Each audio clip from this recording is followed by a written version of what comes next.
আসসালামু আলাইকুম। তো বর্তমানে ওকালা নিয়ে কী সমস্যা হচ্ছে?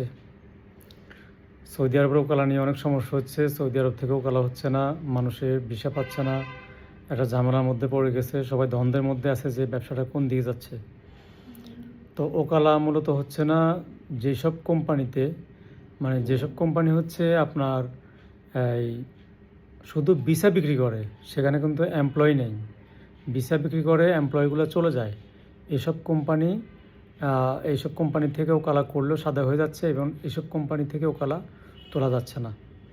আর গ্রুপ ভিসা যেগুলা, গ্রুপ অনেকগুলা ভিসা আছে, হ্যাঁ, তাদের থেকে ওকালা নেওয়া যাচ্ছে না বা তোলা যাচ্ছে না নতুন করে। আর মানে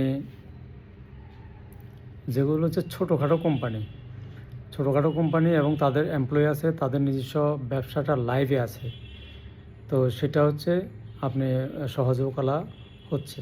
ঠিক আছে? তো ওকালা করার জন্য আপনারা যারা এই অধীর আগ্রহে বসে আছেন, মানে এখন থেকে তাদের সাথে যোগাযোগ করুন যাদের এই কোম্পানিগুলো রানিং আছে এবং এই কোম্পানিতে এমপ্লয়ি আছে বর্তমানে। তো তাদের থেকে আপনি নিতে পারবেন যদি তারা বিজনেস পারপাস দিতে চায়। এরকম অনেক কোম্পানি আছে, দিবে। তো আশা করি বুঝতে পেরেছেন। ধন্যবাদ।